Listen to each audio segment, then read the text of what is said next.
Bienvenidos al programa número 1 de salud en la radio. Muy buenos días y comienza la receta médica de la Z.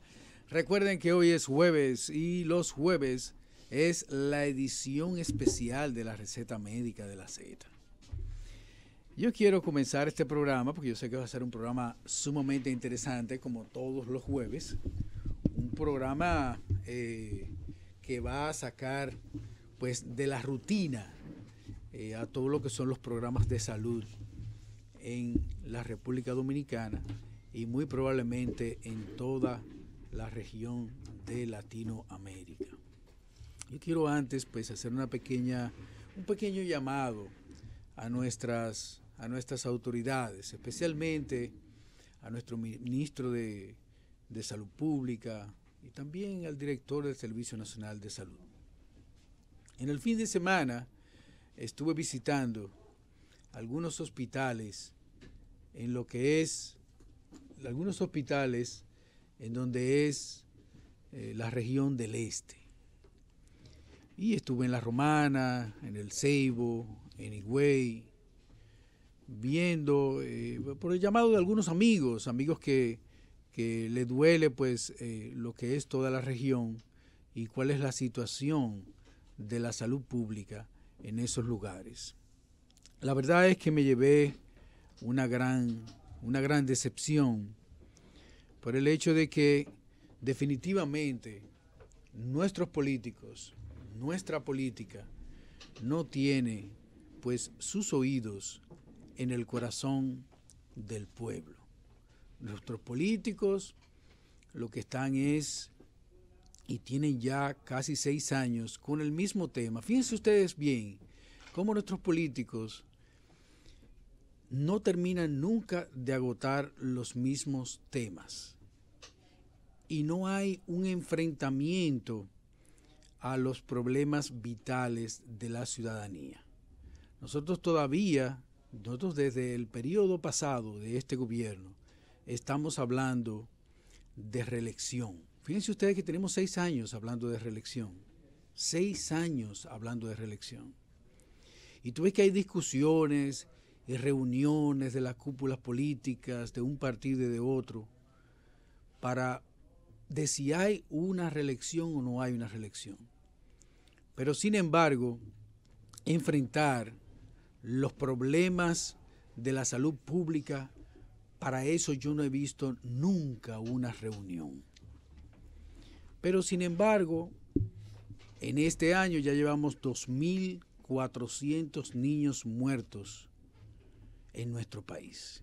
Y esa misma cantidad de mujeres, de madres que mueren también. Tenemos una de las tasas de mortalidad infantil más altas en toda la región y tal vez del mundo. Y ese problema yo nunca lo he visto enfrentado. Y está sucediendo en La Romana, y está sucediendo en Higüey, y está sucediendo en El Ceibo, en Atomayor, en San Pedro de Macorís.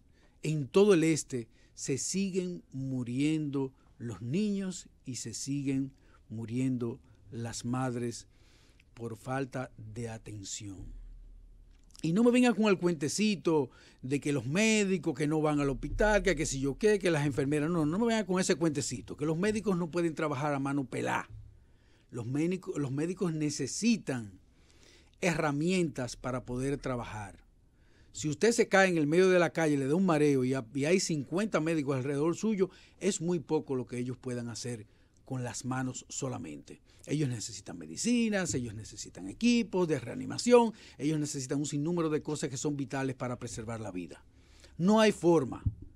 Y en los hospitales ustedes saben bien en las condiciones que se encuentran. Muchos de ellos están en construcción. Hay otros que solamente están funcionando en su 25% de su capacidad. Y así no se pueden salvar vidas. En ningún sitio se pueden salvar vidas de esa manera. A mí me gustaría hacerle este llamado a las autoridades, que dejemos la politiquería y que nos concentremos un poco más en los problemas vitales de nuestra nación. Doctor Mario Lama, así quería yo comenzar este programa porque este fin de semana sufrí bastante esa situación. Y esas visitas me dolieron y me tocaron en lo más profundo de mi corazón. Ahora, lo que yo voy a agregar a tu comentario es que me gustaría ver a las comunidades, a los municipios, a los distritos, a las provincias, también alzando su voz, porque cuando la gente te escucha y no te respalda en denunciar y exigir eso que tú estás diciendo, entonces se vería como que el único interesado para que eso se resuelva seas tú. Es cierto, Mario. Entonces, yo le voy a hacer un llamado diferente a las comunidades. Las comunidades tienen que asumir posiciones a favor de ellos mismos. No es porque usted inmediatamente lo va a politizar. El doctor Iván Silva lo está diciendo porque Iván Silva no es del gobierno. Pero Iván Silva no es que va a recibir atención en el hospital. Iván es gringo. Iván es gringo. Él es un socialista, pero en Estados Unidos. Es un socialista, es un comunista, tú no eres comunista, es un socialista, pero su hija parió en Estados Unidos. Y Iván se enferma de una uña y va a ir donde le dé la gana, o en Europa o en Estados Unidos. Iván no es que va a ir para ese hospital. Tú no vas a ninguno de esos hospitales. Tú vas a hacer labor social. Así es. Pero los que van a esos hospitales se lo encuentran todo bien. O no alzan su voz.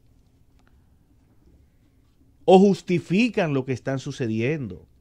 Y tú vas y le preguntas y dices, no, aquí hemos mejorado muchísimo, doctor. Entonces, las comunidades deben respaldar lo que tú estás diciendo y lo que están diciendo mucha gente. Porque tú abres el teléfono de La Romana y de Higüey, por donde tú vas, y tú vas a encontrar gente que te va a decir que eso es la maravilla y que esos hospitales han mejorado muchísimo y que está hablando, doctor, y que usted anda siempre buscando el vaso medio vacío, que hace 20 años que eso está así, que eso no es de ahora. Porque oye, una de las justificaciones más estúpidas que hay es esa. Increíble. Pero claro, doctor, es que eso tiene 20 años. Y ustedes no pasaron por ahí hace 20 años atrás y estaba así. ¿Por qué no lo arreglaron ustedes? Ah, pues nos fuñimos.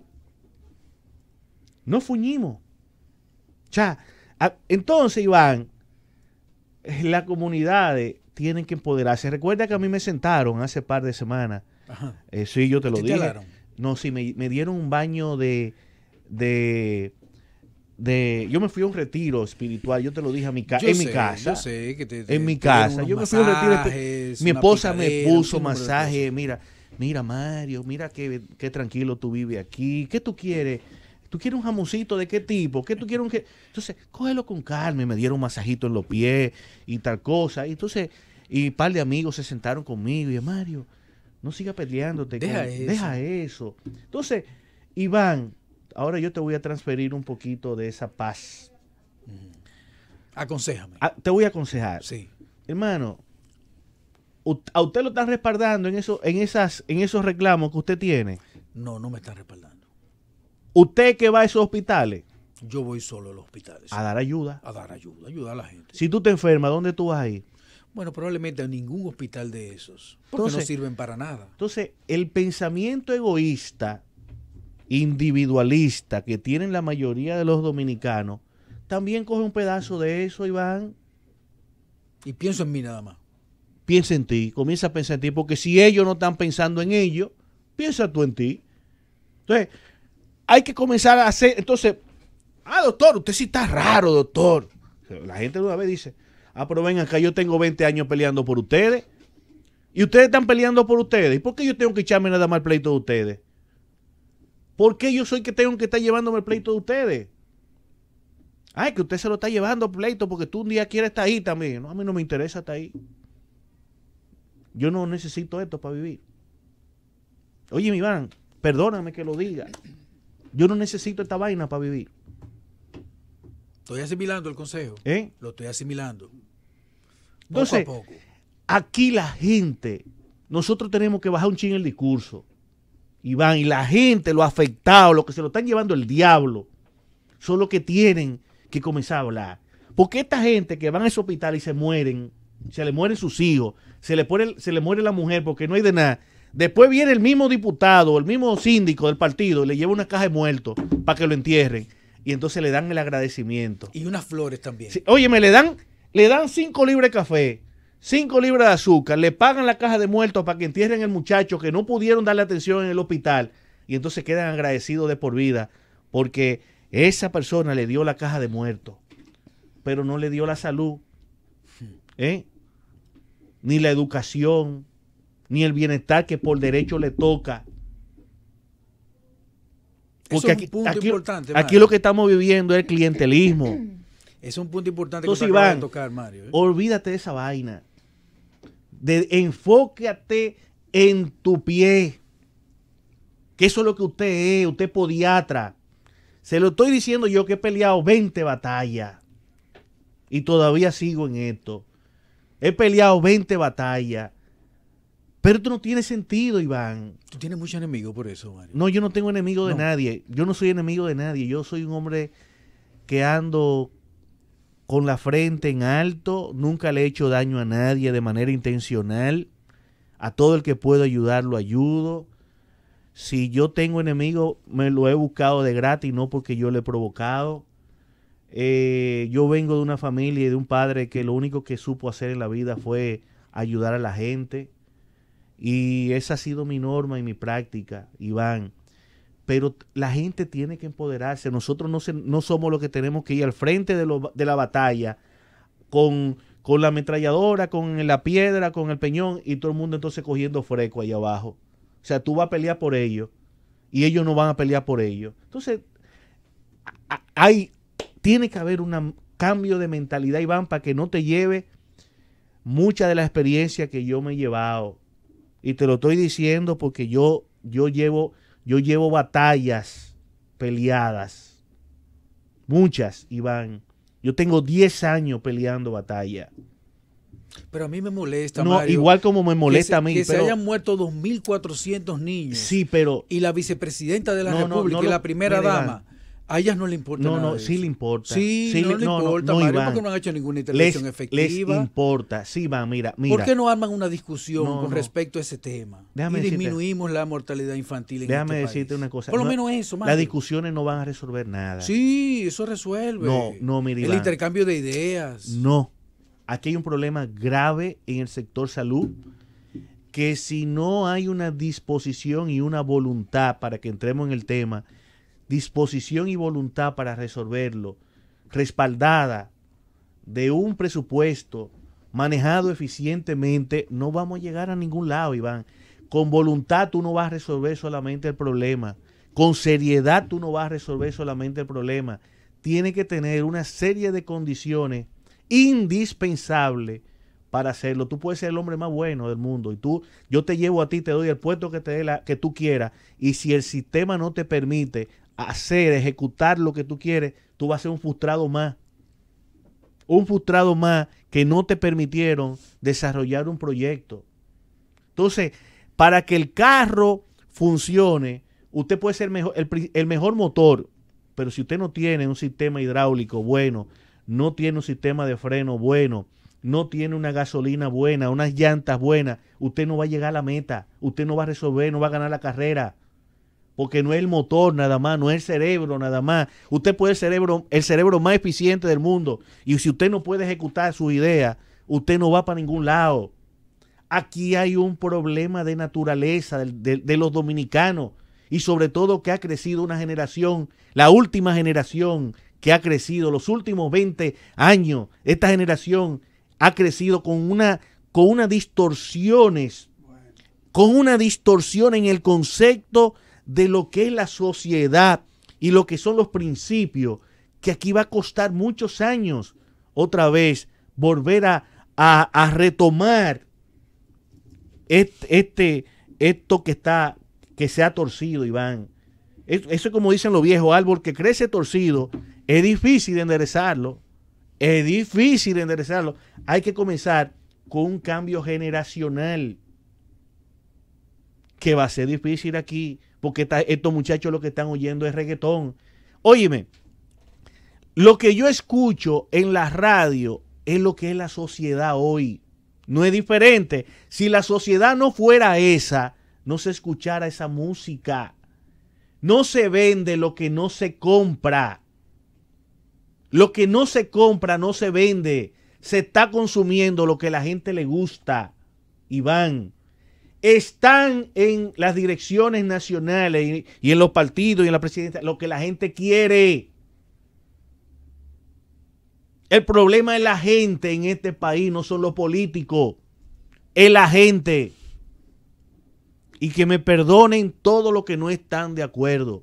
Yo he llegado a esa conclusión y para eso estoy haciendo cambios radicales en mi vida y en mis hijos. Yo no voy a seguir peleándome contra el mundo. No, señor. Yo no voy a seguir peleándome contra el mundo. Yo me voy a meter en el carril de una autopista que me permita llegar con el menor ruido, con el menor trauma. Así yo tenga que en ese carro subir los vidrios, poner un buen aire acondicionado y escuchar la música que a mí me guste. Definitivamente lo que nosotros necesitamos. Si a ti te gusta el reggaetón, un cambio de gobierno en la próxima elección. No, es cambio de gente. La receta médica de la Z. Vamos a darle la bienvenida a Farmacias Carol, Iván. Farmacias Carol, que tú sabes que es una red de farmacia la más grande de este país. Así es. Ahora se aumentó su número. Ahora son ¿cuántas farmacias Carol? Tenemos con nosotros a Johanna Enrique. Hola, buenos días. Buenos días, muchas gracias por recibirnos aquí. Nosotros actualmente somos 105 sucursales. Estamos en medio de una promoción, la cual de verdad Farmacia Carol, siendo una empresa totalmente enfocada en lo que es el bienestar y la salud de todos los dominicanos, hace un énfasis totalmente diferente, dándole un giro a vivir lo que es la belleza al máximo. Con grandes descuentos en sucursales, charlas de maquillaje, demostraciones de testeos de pieles, entre otras actividades, que de verdad que esperamos que puedan vivirla y vivir la experiencia que Carol se siente feliz de que sea con ellos. Como eso es una feria. Correcto, de belleza. Es una feria de la belleza. Correcto. En todas las farmacias Carol.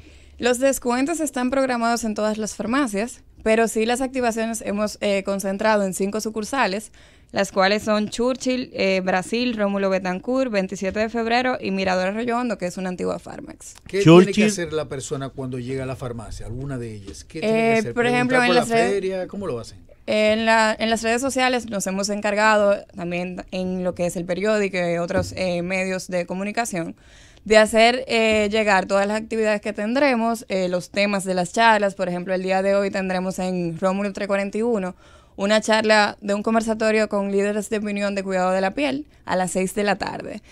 Simultánea tendremos en 27 de febrero una charla por igual de lo que es el cuidado de la piel con otra de las marcas de Sebamed, que es una marca del cuidado.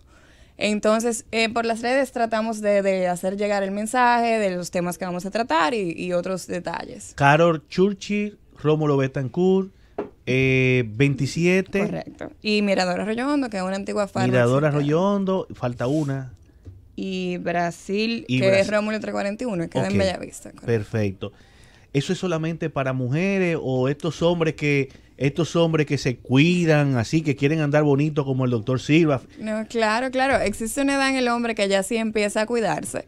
Y lo que es la antiedad, que nadie quiere llegar realmente a que se note la edad.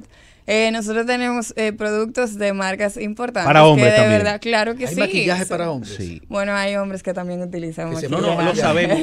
Fíjate. Iván, no puede ser posible que con 50 años que tenga, él tenga esa carita. No puede ser. Yo me imagino a Iván de noche poniéndote esto, ¿cómo se llama esto que se pone?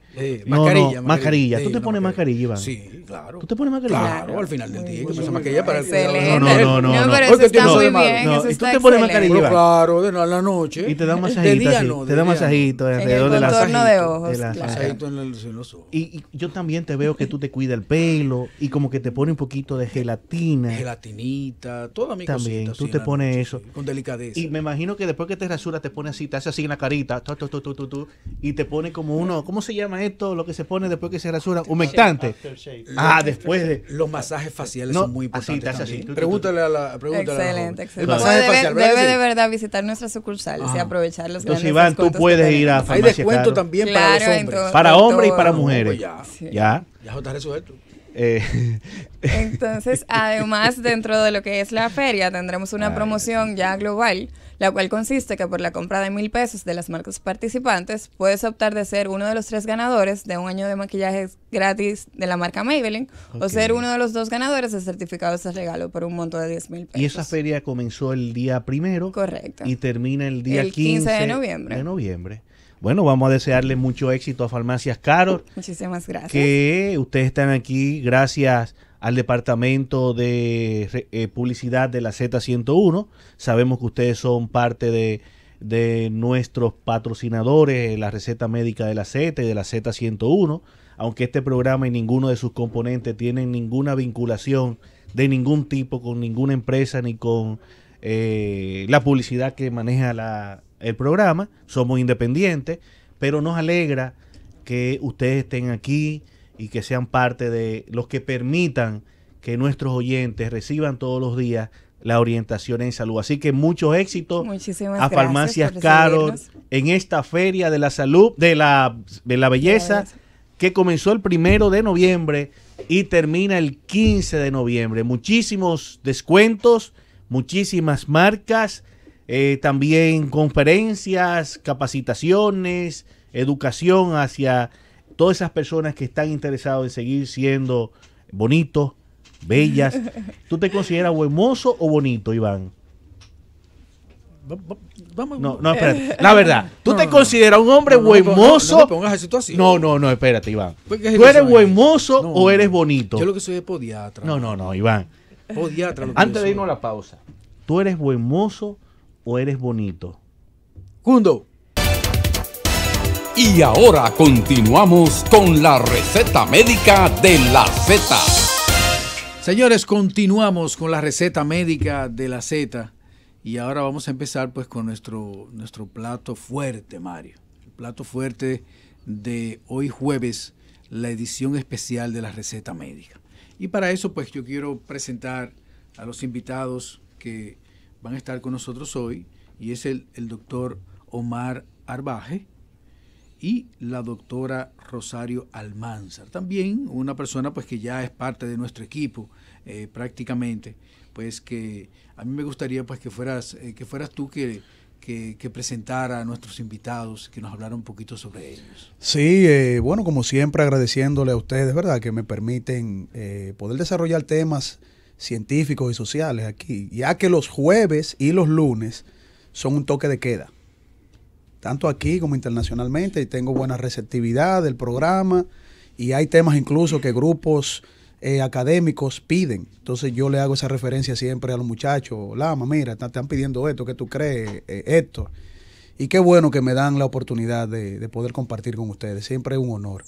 Y hoy hay un tema muy complejo, un tema que a mí me interesa sobremanera que analicemos, porque es un tema que incluso yo veo hasta médicos que no están claros con esto, que es el tema del origen de la vida. ¿Y por qué yo digo que no es tan claro? Porque cuando se toca la parte del desarrollo intrauterino, la parte de la vida humana, cómo comienza, cómo se desarrolla, a pesar de que yo no soy médico, bueno, pues yo trato de ponerme al día con esa información médica. Y por eso trato de escuchar a los médicos sus diferentes posturas en cuanto a esos temas que son complejos y que traen diferencias filosóficas sobre todo.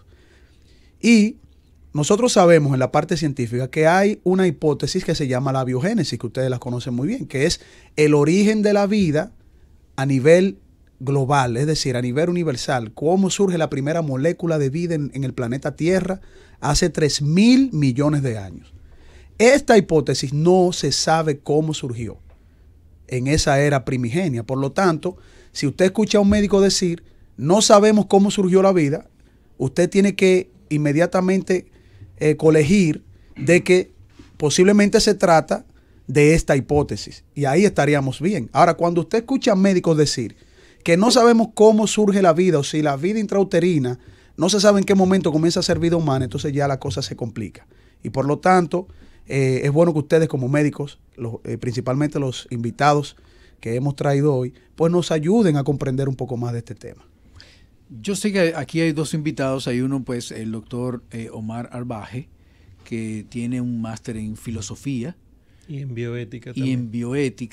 Y tenemos a la doctora Rosario Almanzar, que ella es pediatra y también tiene una especialidad en lo que es la endocrinología. Entonces podemos ver aquí los dos enfoques con respecto al origen de la vida. Me gustaría pues que el doctor Arbaje nos hablara un poquito del origen de la vida desde el punto de vista filosófico y bioético. Bueno, cuando hablamos de vida o hablaremos de vida en esta mañana, y buenos días a los que nos escuchan, pues haremos siempre referencia a vida humana, ¿verdad? Para no confundirnos.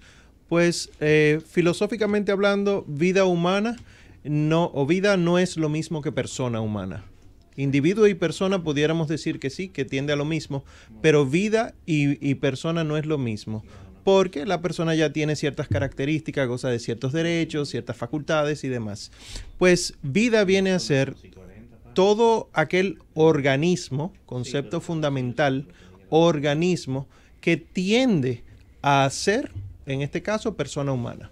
¿Por qué digo que organismo es un concepto fundamental de la ciencia, pero que la filosofía la utiliza? Porque el organismo, a diferencia de la célula, por más alimentación y continuidad que se le dé a una célula dada, no termina desarrollándose como un ente capaz de autosostenerse. Ya el organismo sí. Y desde el punto de vista filosófico diríamos, pues, que vida humana es el organismo que tiende a ser persona humana. Y así entonces diríamos que sería el origen de la vida en ese sentido. Ya desde el punto de vista, desde la bioética, también un servidor goza de haber estudiado teología, pero desde la bioética pudiéramos decir que hay diálogos desde el punto de vista ético. Es cierto que hay diálogos, hay quienes proponen el concepto de persona cuando empieza el individuo a ser persona. Sin embargo, de lo que no ha habido duda hasta hace poco, como bien decía el hermano anterior que yo, pues es que la vida humana comienza desde el momento en que espermatozoide y óvulo comparten información genética y tiende ya a convertirse en un organismo. Punto. ¿Qué piensa la doctora Rosario Almanzar con respecto a esto? Bien, la ciencia nos ha enseñado desde que iniciamos nuestra formación como médicos en las escuelas de medicina que hay vida desde la fecundación, que inmediatamente se produce esa fecundación, que se recupera, se restablece ese número numérico, la repetición, se restablece el número de cromosomas que nos representa como humanos, ya inmediatamente hay vida. Y que todos los factores externos o internos que pueden influir sobre ese ser van a ser manifestados en su desarrollo posterior. Desde el punto de vista ético y filosófico, en nuestra vida moderna, ¿tiene un embrión algún derecho? ¿Tiene un embrión? Es una persona, es un individuo ya de la sociedad en el útero de la madre. Eso es una pregunta interesante porque los filósofos discuten sobre el estatuto del embrión. ¿Qué es el embrión? Sabemos que el embrión serían los 3 primeros meses de desarrollo en el útero de la madre y luego a partir de ahí pues se conoce como feto. Pues lo mismo pudiéramos decir de un bebé ya nacido. Goza de los mismos derechos que un niño, que un infante. Y lo mismo diríamos de un adolescente. El niño goza de los mismos derechos que un adolescente, etcétera. Lo que vemos es que desde el punto de vista filosófico, aunque sí hay discusiones, sí vemos que es un ser humano. Y por eso entonces ya desde el punto de vista legal, jurídico, que es donde más las personas discuten los temas filosóficos, se propone una idea por un lado y otra idea por otro de que todavía no es persona. Y hay quienes dicen, bueno, a los 3 meses todavía se pudiera desechar porque son un montón de células, pero asimismo hay otros que dicen hasta que no haya nacido no es persona porque no ha interactuado, etcétera, ¿qué sería la interacción? Y ya me imagino que la doctora pudiera profundizar más en eso. Interactuar con el medio no es sencillamente hablar y punto. Ya la interacción va un poquito más profundo y por eso es tan importante que los filósofos discutan en un ambiente multidisciplinario, porque no estamos hablando de personas desde el punto de vista teórico, sino que las personas son, cada uno de nosotros, somos individuos que nos relacionamos y desde el punto de vista de la relación ya orgánica, biológica, endocrinológica y demás, pues ya la doctora tendrá más que decir, pero sí hay una verdadera relación en ese sentido. Claro. Doctora Almanzar, Sí. ustedes los pediatras y los ginecólogos, los obstetras, que son los que se encargan del embarazo, trabajan siempre de la mano. Ustedes se preocupan tanto por la vida de la madre como también por la vida del bebé o del embrión. Para ti es muy importante saber cómo se ha desarrollado ese embrión dentro del útero, cuáles son las condiciones del nacimiento de esa criatura. Es decir, ustedes trabajan juntos, trabajan de la mano. ¿Cuándo tú consideras ya que el embrión o después que se produzca la fecundación, cuándo ya tú lo consideras como un bebé, como un niño? Bien, desde el momento de la fecundación ya yo lo considero un ser humano, ¿de acuerdo? Y a partir, la ciencia que nos dice que va a comenzar a tener sus características embrionarias como humano a partir de esa, entre la 8ª y 9ª semana. Ya él está completamente formado, tiene ahí ya sus piernas, sus brazos, todos sus órganos, y lo que viene en el proceso es el crecimiento y desarrollo de ese individuo, que no termina al nacimiento. Porque si decimos que no está desarrollado, cuando nacemos tampoco lo estamos. Nuestros pulmones, sistema nervioso central, nada está completamente desarrollado. Necesita un proceso hasta llegar a la adultez, que es ya cuando completamos ese crecimiento y desarrollo, que son conceptos diferentes aunque se utilicen juntos. El ser humano, Iván, tiene 2 células sexuales, el óvulo y el espermatozoide.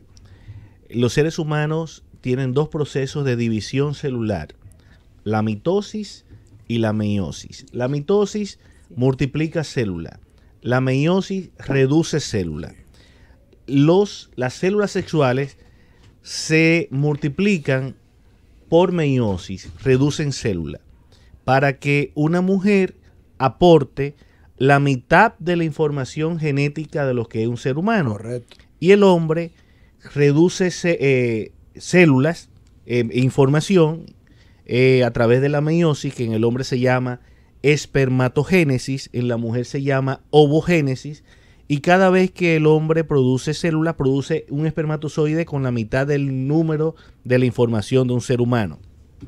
Cuando ambas células se unen, que es lo que recibe el nombre de la fecundación, restablece el número de cromosoma, el número diploide, y comienza un proceso de multiplicación ya por mitosis, multiplicar células.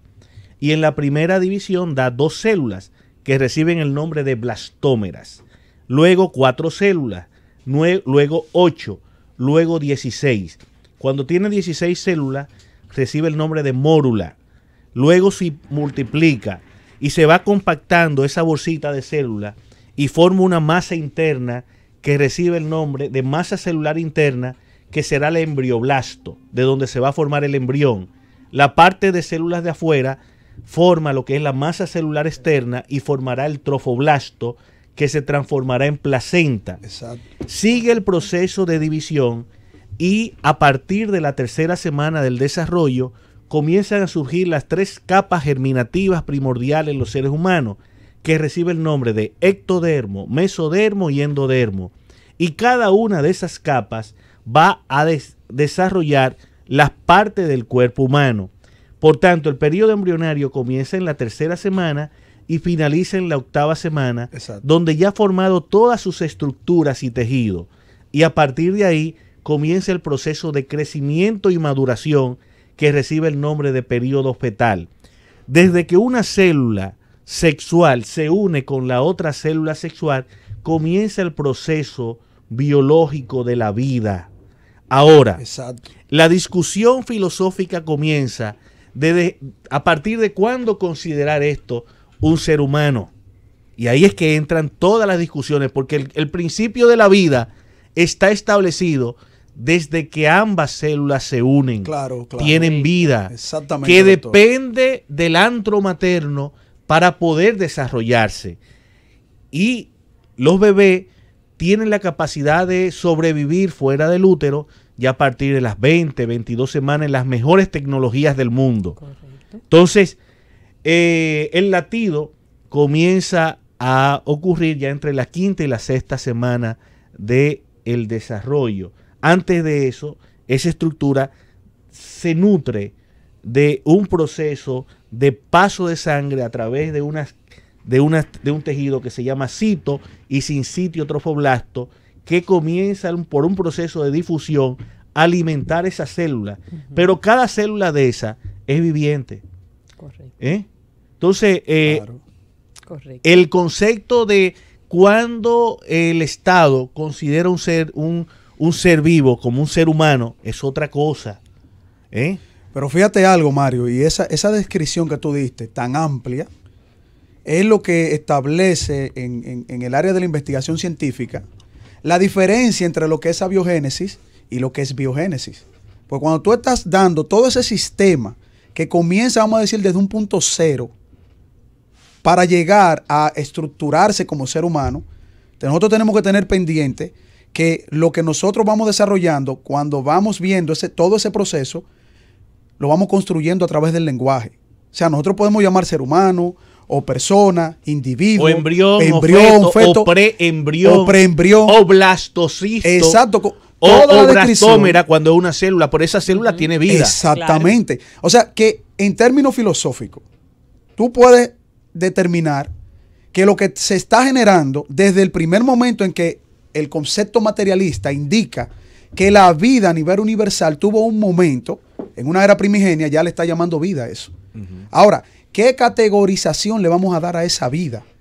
Ya eso comienza a establecerse en función de todos los indicadores que tú presentaste. Si le vamos a llamar embrión, feto, o, persona, humano, etcétera. Pero eso no tiene nada que ver, sino reconocer la vida humana en sí. Entra un problema en este aspecto. Cada vez que un hombre eyacula entre 100 y 200 millones de espermatozoides. Exacto. Cada una de esos espermatozoides es una célula viva, pero que no está estructurado por sí solo para ser un ser humano.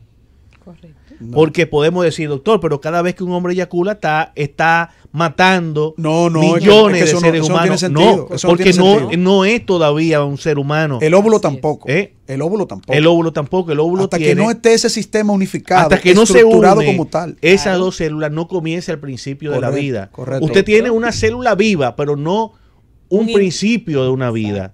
Ahora, ahí es que entramos en contradicción, que es otro tema, con la iglesia, cuando la iglesia en algunas de sus vertientes prohíbe o incita a no utilizar métodos anticonceptivos, que el método anticonceptivo por sí solo no atenta contra el desarrollo de la vida, porque no pasa absolutamente nada, no interfiere con el mecanismo normal del desarrollo de un ser viviente. No atenta, pero podría decirse que interfiere con el proceso natural. No, los espermatozoides. Porque eso es algo externo a tu proceso biológico. No, pero es otra cosa. No, desde el punto de vista filosófico, es otra cosa. Claro, exacto. Porque igual entonces tú le dirías al hombre, no eyacule. Exactamente. O sea, cuando tú impides la ovulación en una mujer, tú estás preservando. O eyacula afuera. Tú estás preservando en la célula que podría dar origen a la vida. No la está destruyendo, la mantiene en reposo. Como han estado en reposo desde que nació hasta que comienza el proceso de ovulación. Es igualito, tú estás manteniendo esa célula en reposo, no la estás destruyendo. Correcto. Entonces, desde ese punto de vista, hay contradicción, porque entonces la iglesia no le dice al hombre, no eyacule. ¿Por qué la iglesia no le dice al hombre, no eyacule? Si es el mismo principio. Entonces, no es el tema, pero sería un buen marco de discusión. Sí, claro. Porque desde el punto de vista filosófico. Eso en términos de proceso ya. Bueno, ahí habría que aclarar conceptos porque la discusión, sin entrar en el tema, puede ser otro día, en otro momento, no es tanto de la fecundación, sino de la concepción, que desde el punto de vista filosófico es otro aspecto, otro diálogo que habría que tener. Arbaje, ¿por qué esta sociedad moderna ha llegado al punto en el que ha llegado? Inclusive hasta las sociedades supuestamente, entre comillas, más desarrolladas, han llegado al punto de sugerirle a una madre que puede optar con matar a su propio hijo dentro de su vientre. No solamente eso, sino que le ayuda, es decir, la asiste para que se realice este acto. Pero no solamente eso, sino que los otros miembros de la sociedad, estén de acuerdo o no estén de acuerdo, dan recursos para que se realice esta acción. ¿Cómo llegamos a ese punto? ¿Por qué llegamos a ese punto? Y que también los proveedores del servicio de salud se vean compelidos a ofrecer ese servicio. No, eso no va a llegar nunca. Nadie te puede obligar hacer un procedimiento que atente contra tus principios. Por supuesto. Lo harán los que estén de acuerdo si esa legislación en algún momento llega. En algunos países han tratado de obligar al médico. Hay represión, obviamente. Sí, pero no, el médico pero no puede obligar a un médico. La objeción de conciencia es inviolable. Al médico nadie lo puede obligar a atentar contra la vida humana. Nadie lo puede obligar. Pero ahí se ve el doble principio filosófico sobre la persona.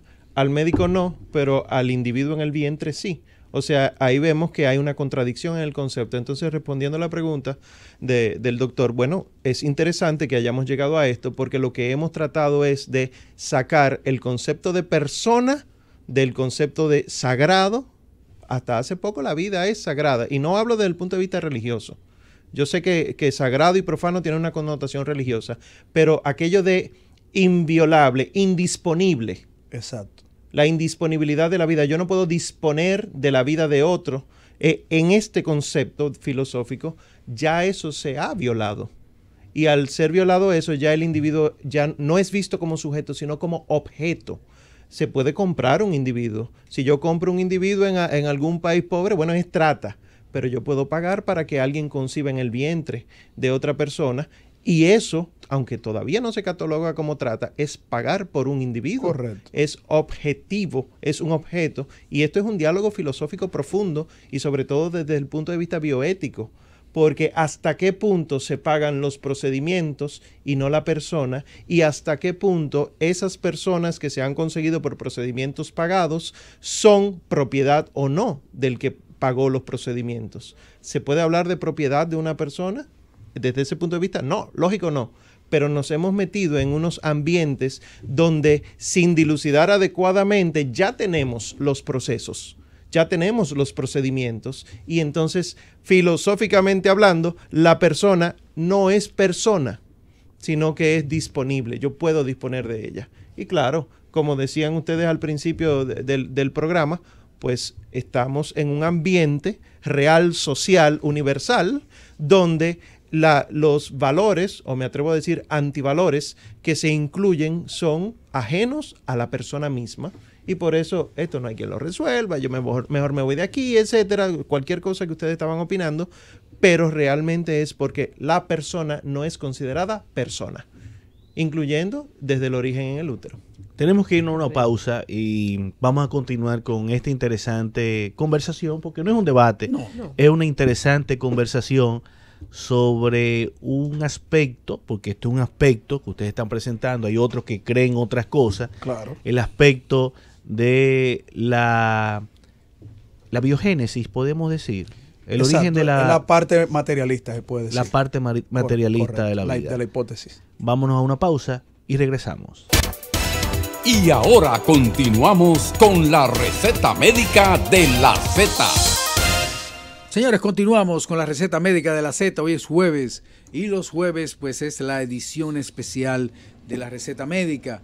Y como es la edición especial, pues también trajimos un tema muy especial, un invitado pues que nos está ayudando muchísimo a dilucidar esta situación que hoy en día es parte de discusiones bastante fuertes entre diferentes grupos.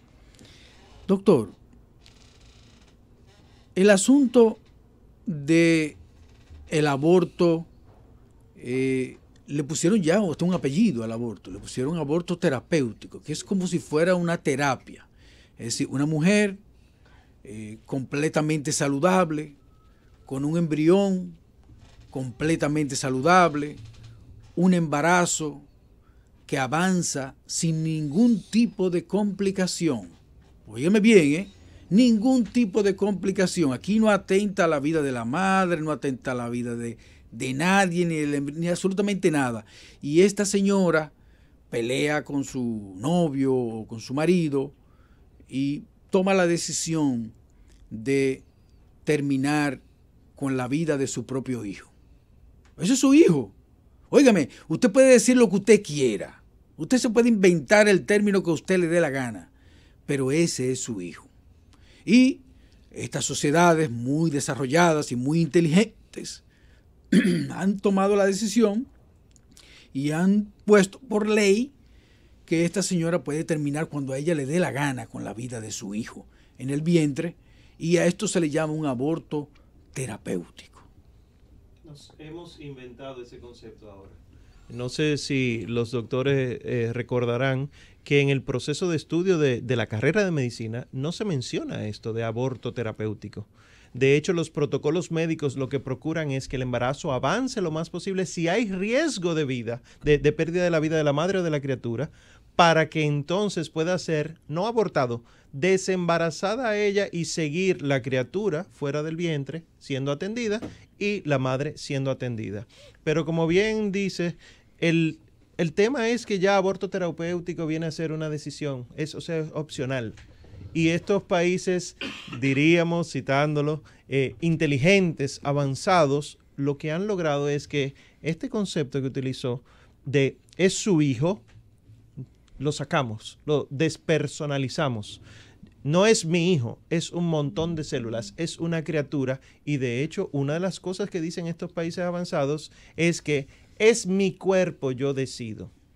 Falso. Si fuera tu cuerpo y decides abortar tu cuerpo, el que mueres eres tú, no la criatura en el vientre. Claro. Por lo tanto, no es tu cuerpo. Pues desde el punto de vista filosófico y no solo médico, nosotros vemos que sí hay una discusión profunda, y la ética y la bioética tienen muchas aportaciones en este sentido, porque el concepto de hijo viene necesariamente ligado al concepto de familia.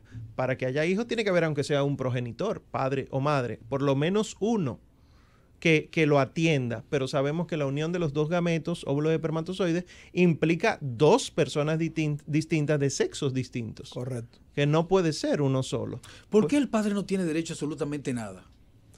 Eso es algo que habría que Él nada más tiene derecho cuando nace. Desde los juristas.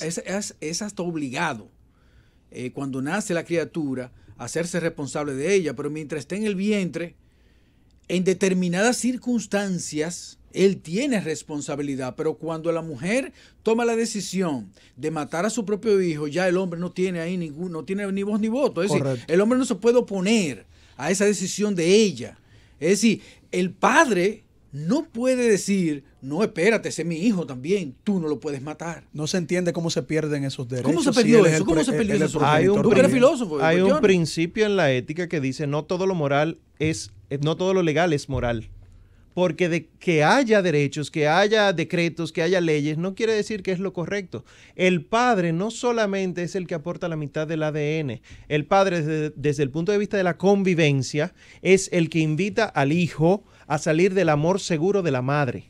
Y por lo tanto, el padre viene a ser el amor que invita a la solidaridad, a la sociedad.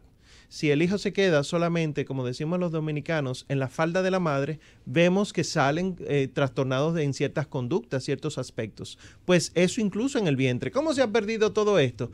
Es que cuando empezamos a legalizar, nos hemos olvidado del concepto humano y hemos querido trabajar el concepto hombre-mujer separado. Fíjense que nosotros tenemos derechos de la mujer como si fueran distintos de los derechos humanos. Los derechos humanos son universales. Se aplican para el hombre, varón, para la hembra, mujer, pero también para los niños. Entonces, ¿qué es lo que tenemos que hacer? O deberíamos haber empezado a hacer ya hace 30 años, que los derechos humanos en la mujer se aplican de una forma específica para la mujer, pero no de que haya derechos exclusivos de la mujer olvidando los humanos. Pues esto mismo es lo que ha pasado. Nosotros tenemos un gran aporte del feminismo, es cierto, pero el feminismo radical ha hecho que nos hayamos olvidado de muchas cosas del hombre, y la mujer puede ir a abortar, si así lo desea, sin consultar al padre de la criatura. Es cierto, y no es correcto. ¿Qué estamos haciendo nosotros como sociedad? Propiciando eso porque entendemos que es un derecho de la mujer.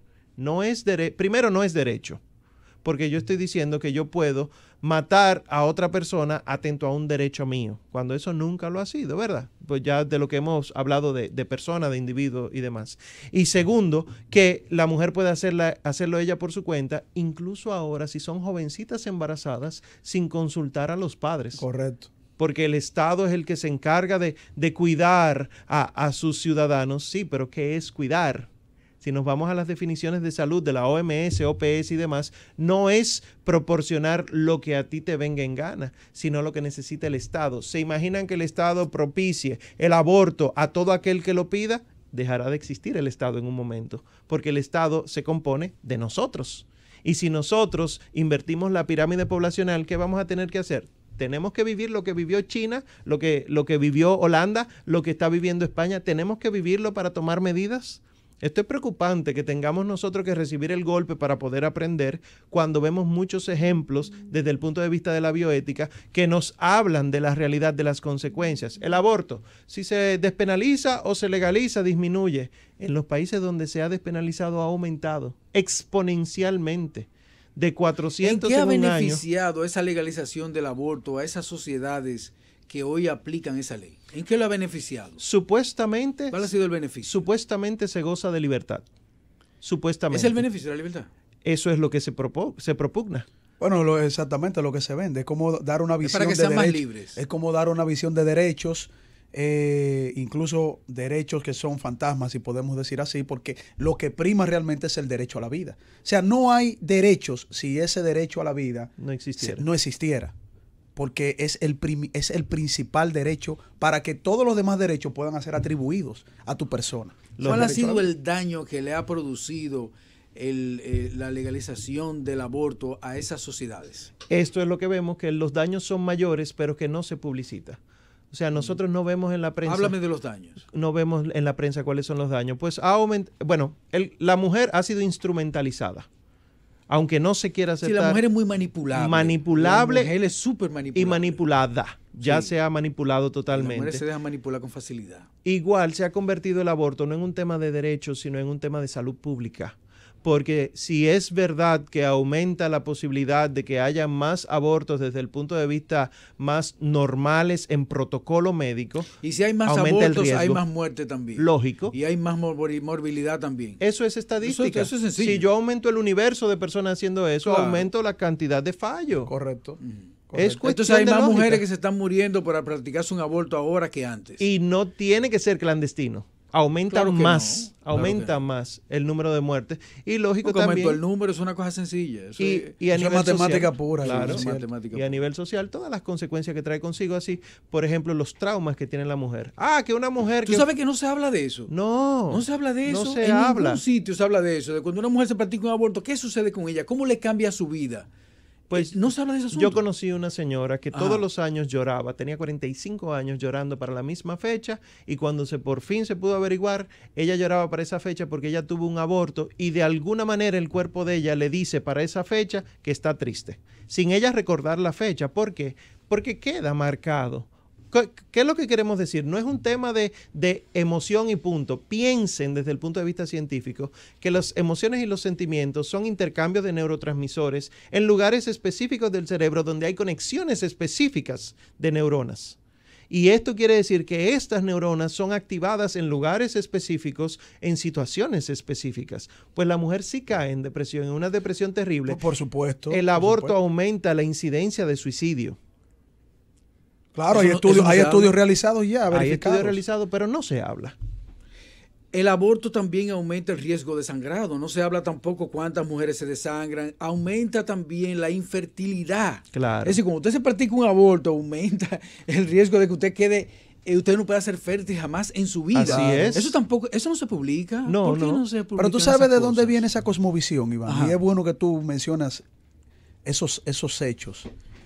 Cuando nosotros hablamos del tema del origen de la vida, nosotros vemos que, y de hecho grandes premios Nobel lo han reconocido y lo han dicho también, que solamente tú tienes dos posiciones de discusión filosófica, teológica, científica. Tú tienes dos posiciones, independientemente de que una posición se contraponga a otra y quiera denigrar una a otra, que es esta que mencionamos al principio, la biogénesis, o la vida surgiendo de la materia inerte, o sea, una vida que surge, una primera partícula que surge de manera por azar, casualmente, por unas condiciones naturales, que dicho sea de paso también tiene sus contraposiciones, sus refutaciones, porque se dice que no era posible que hace 3.000 años una partícula pudiera generar ADN y ARN por las condiciones tan hostiles que vivía el planeta Tierra. O sea, esa es la parte materialista.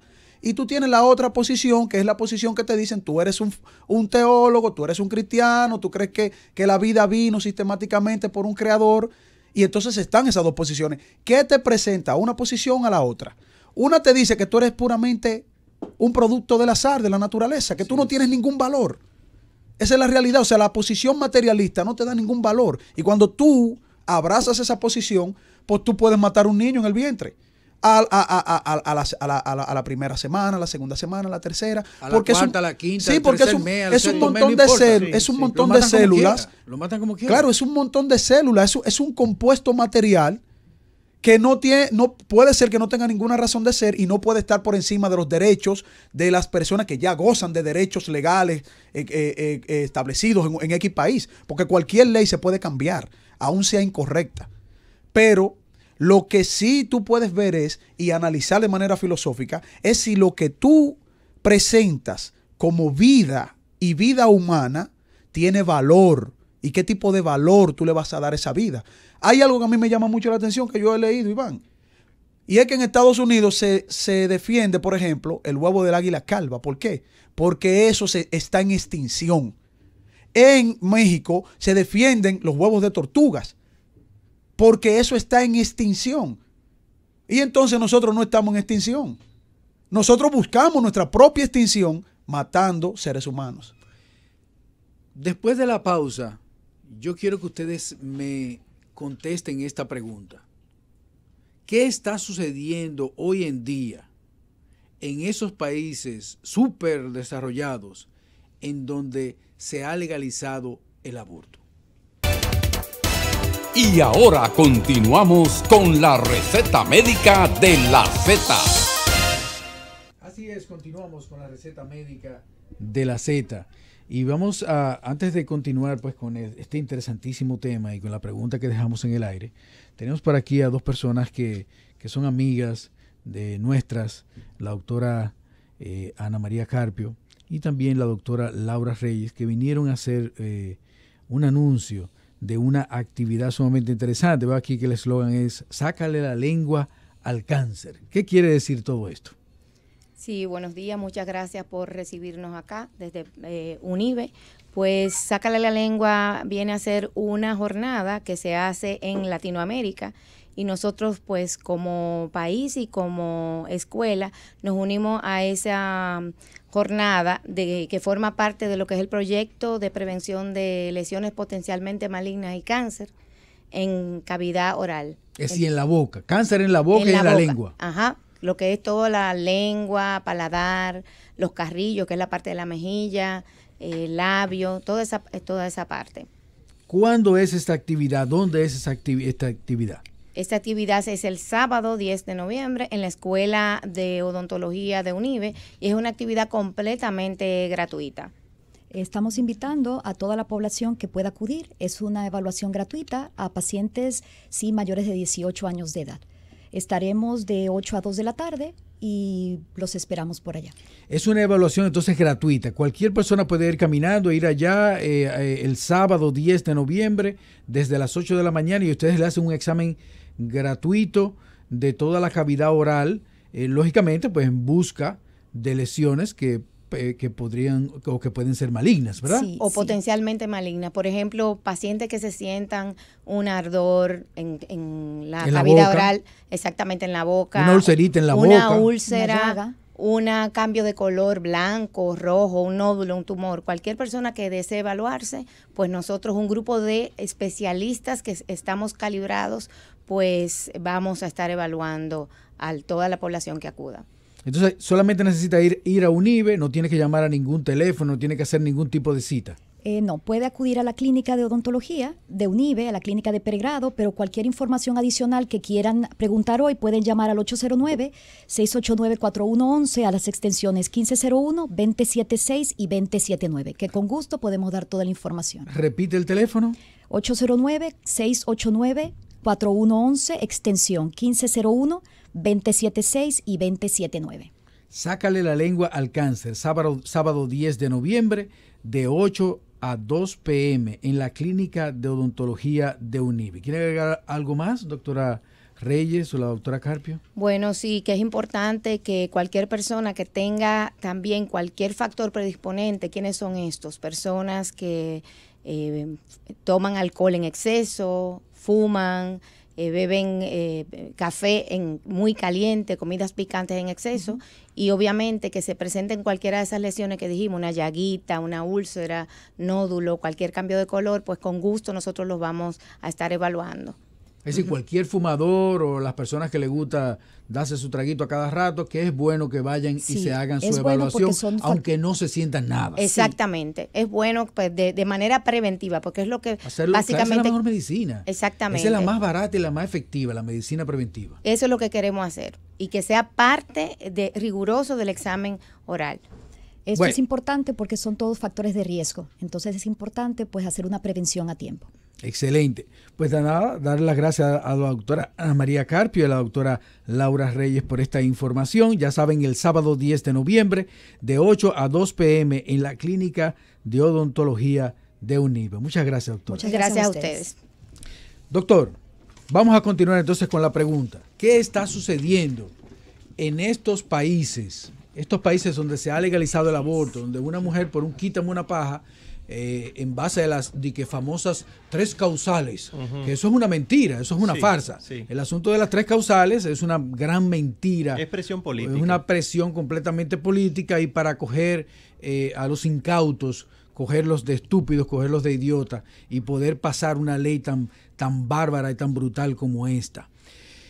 ¿Qué está sucediendo en esos países? ¿Se hacen más abortos? ¿Qué está pasando con las clínicas? ¿Qué pasa con las mujeres? ¿Qué sucede en esos países? Sorprendentemente a las mujeres se les está concientizando tanto que están cerrando las clínicas de aborto. Todas estas clínicas que se dedicaban supuestamente al cuidado de salud de la mujer, pero que eran prácticamente abortistas en su 100%, han ido desapareciendo porque a las mujeres se les está dando la oportunidad de entender qué es lo que hay en su vientre. Y por ejemplo, una de las causales que tenemos aquí, las mujeres embarazadas por violación, ¿cómo es posible? En estudios hechos en Estados Unidos, menos de un 1% de los casos era embarazo por violación, y de ese menos de un 1%, realmente el 90% se abortó, y se arrepintió. O sea que estamos hablando que la estadística es mínima como para lograr legalizar este tipo de cosas, pues en estos países de primer mundo, del desarrollo máximo, vemos que ha ido desapareciendo esto. Sin embargo, vemos la presión hacia acá porque en Latinoamérica, como no tenemos la educación suficiente en estos aspectos, sigue siendo un negocio. No, y que no tenemos tampoco datos estadísticos. No sabemos nada.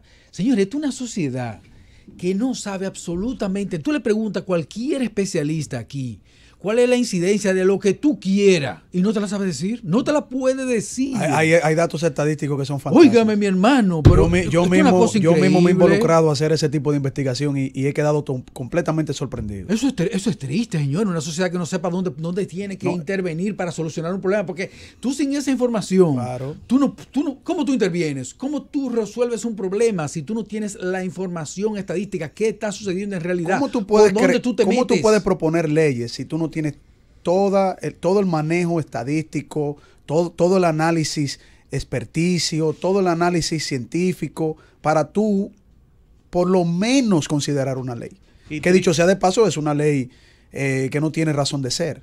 Te voy a poner un ejemplo en este país. Te voy a poner un ejemplo. El ejemplo del Intran. Yo veo el otro día en el periódico que el Intran va a crear un corredor en la 27. Ajá. Óyeme, eso es lo que se llama un desfase total de las autoridades. Es decir, señores, pero y el problema del tránsito en este país está en el corredor de la 27.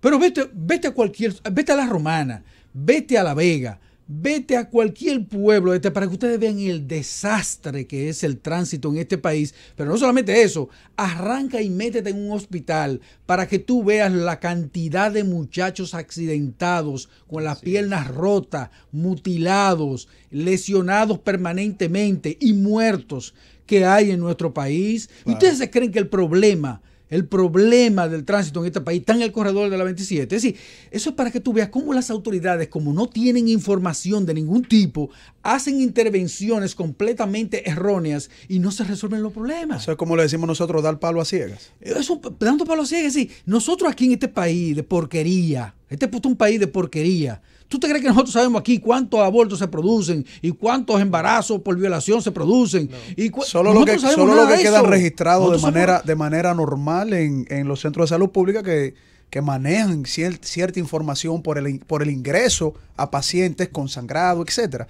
Pero abortos clandestinos y que eso no tiene ningún sentido. Pero nada, nosotros estamos ciegos completamente. Sí. Para enfrentar una cosa como esta y estar pensando de que eso no es de, Iván, mira, eso no es de aquí. El dominicano, nuestros abuelos y bisabuelos tenían unos valores muy arraigados. Eran gente aburrida con sus valores, para decírtelo en un término fuerte. O sea, si te tenían que dar un cocotazo por una cosa mal hecha, te lo daban esos abuelos.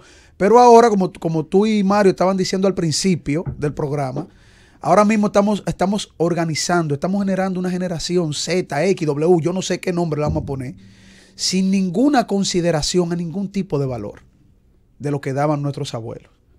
Entonces eso es muy peligroso porque a mayor grado de desenfoque de valores va teniendo nuestra generación, más rápido vamos a perder esta nación. Porque esto se va a volver un viejo oeste. Sí.